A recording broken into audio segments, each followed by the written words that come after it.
Magandang araw sa inyo lahat.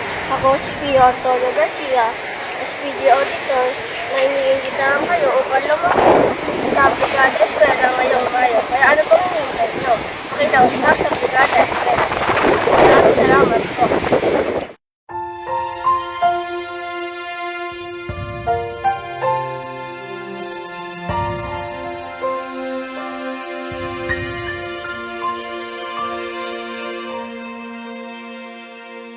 Kay daming pangarap, minsan natutupad, minsan di para sa atin.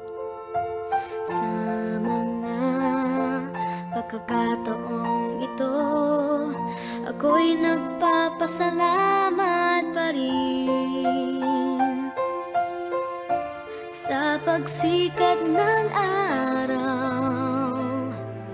liwanag ng buwan at bituin, tubig sa dagat, mga puno't bundok.